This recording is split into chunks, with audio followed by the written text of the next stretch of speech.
आने वाले कौन थे? बोले आने वाले थे देवता।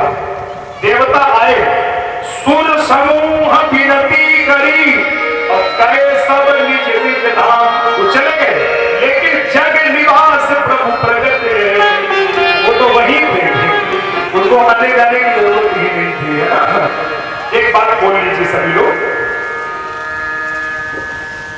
आता यहाँ पर वो सदा रह न पाता, जो आता यहाँ पर सदा रह न पाता।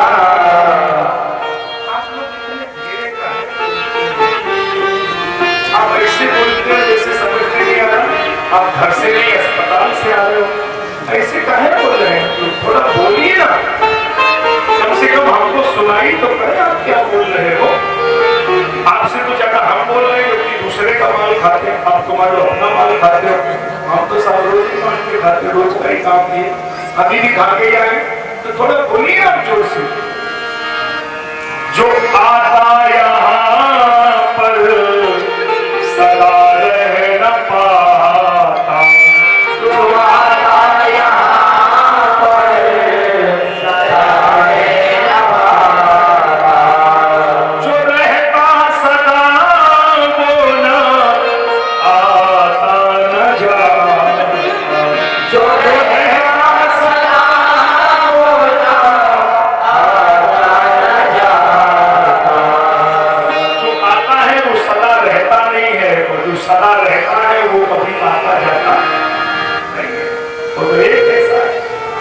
तो अब बाबा अम्मा जी के प्रश्नों का उत्तर देने जा रहे हैं। अब आप तैयार हो जाओ। अम्मा जी अब बाबा उत्तर देंगे, आप सुनिए उत्तर, और एक साथ हम लोग गाएंगे, आप भी हमारे साथ गाइएगा।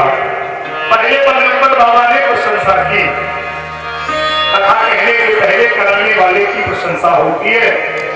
क्यों है? प्रमोद जी मिश्रा की जय हो, उनके परिवार की जय हो। बाबा ने भी कहा, हम भी कह रहे हैं। पहले बाबा ने अम्मा की प्रशंसा की, धन्य धन्य गिरिराज कुमारी,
अम्मा जी सुनती नहीं, बाबा सुनाते रहे।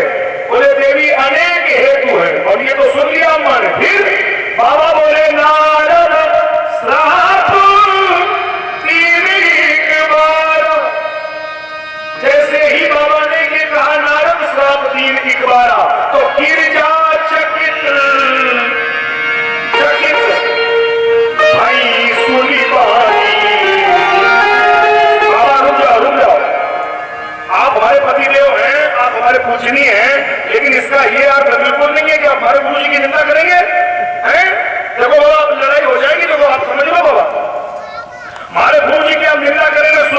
संभव नहीं है। गुरु जी के प्रति श्रद्धा होती है ये अम्मा पार्वती से पूछो। अरे साहब अपने पति देव से झगड़ गई, अम्मा बोली बाबा माफ करना, आप कथा सुनाओ या मत ही सुनाओ, लेकिन मैं ये कथा बिल्कुल सुनने के लिए तैयार नहीं हूं। मेरे गुरुदेव और वो भगवान को श्राप दे देंगे? नहीं नहीं नहीं, ये सवाल नहीं है। और वो मेरे गुरुदेव ही नहीं है, उनके बारे में दुनिया जानती है। नारद विष्णु भगति पुनि ज्ञानी गिरिजा चकित भई सुनिवारी। वो विष्णु भक्त है, ज्ञानी है, वो भगवान को श्राप दे ही नहीं सकते। मैं ये कथा तो नहीं सुनूंगी। बाबा ने कहा मत सुनो, हमको जबरदस्ती थोड़ी सुना, तुम्ही ने कहा कि सुनाओ तो सुना रहे थे, मैं क्या दिक्कत है, नहीं सुना। अम्मा बोली नहीं ये कथा तो नहीं सुनेंगे। बाबा ने कहा मत सुनो, हम नहीं सुनाएंगे।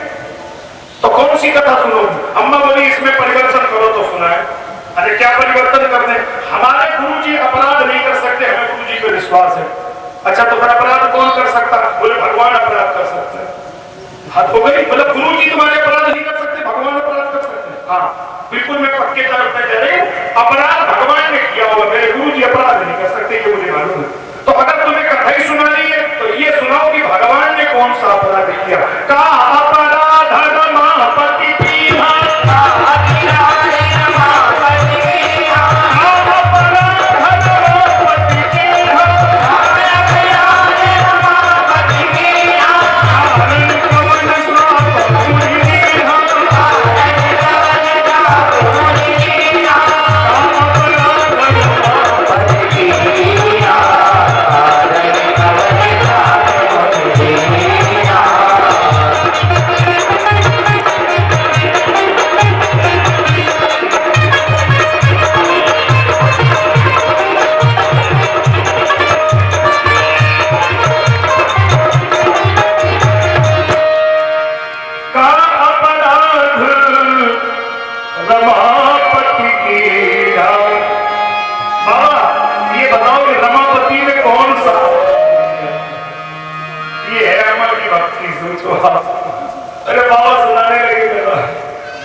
बाबा ने कैसे थोड़ी सुनाई कर, जैसे आप सुन रहे हो ऐसे मुंह लड़का के थोड़ी सुनाई, हंस के ही तो शुरू कीजिए ना।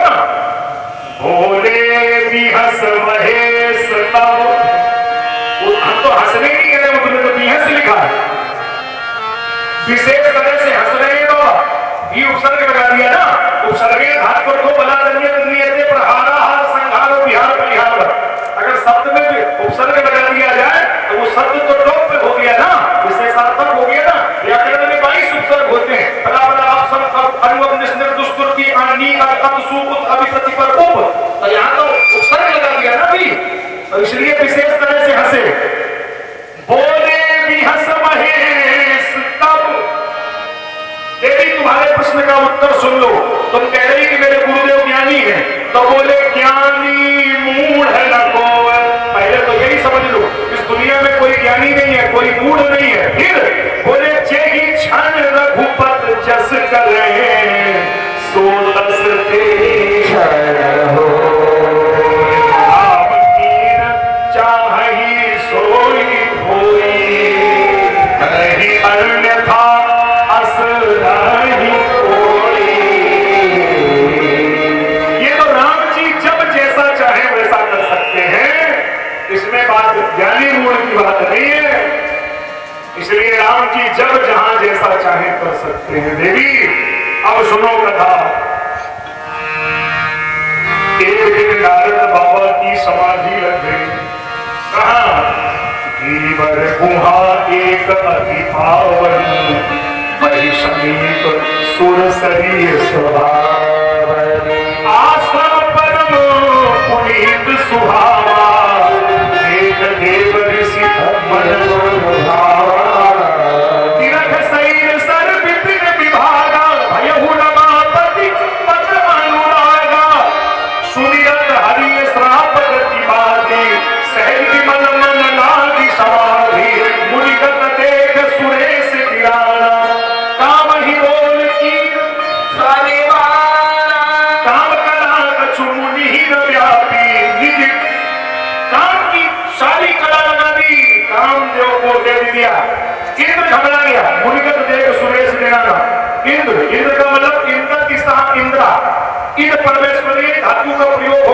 के निर्माण में इंद्र शब्द जो बनेगा, इंद्र परमेश्वरी धातु का प्रयोग है।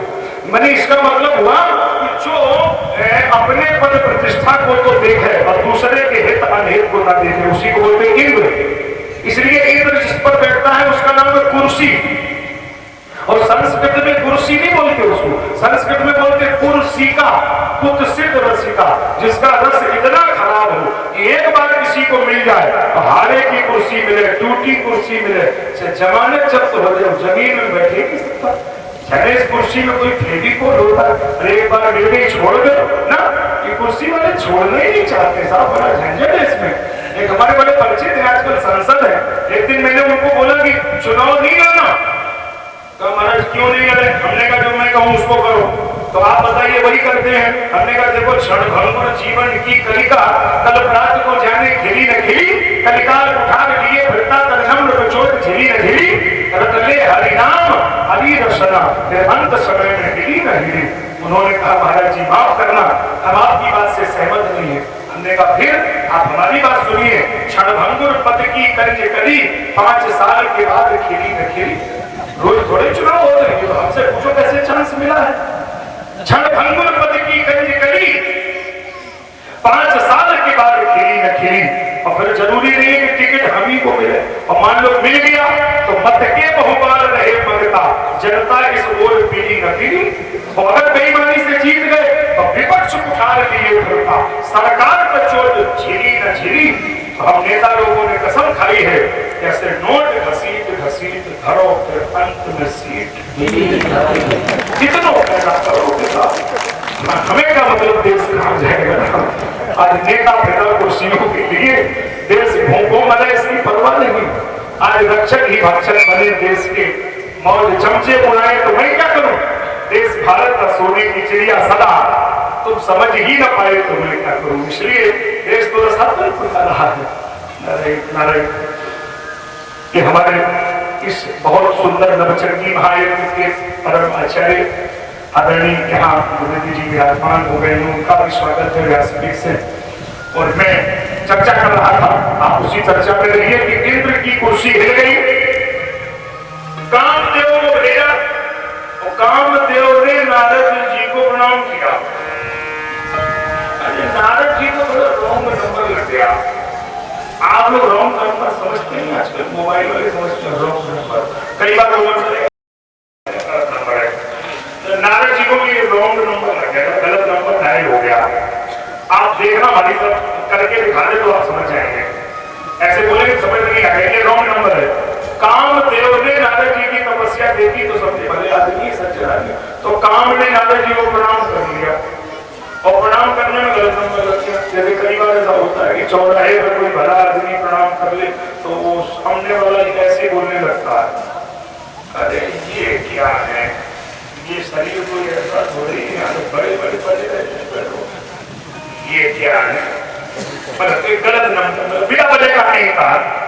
तो नारद जी को तो काम ने इसलिए प्रणाम किया तो भला आदमी समझा, और नारद जी के दिमाग में बदल गई कि चेता काम अहमियत मत माही कि लोग हमसे डरते हैं, अपने काम को जीत लिया। अब ये काम विजय की कथा किसको सुनाए।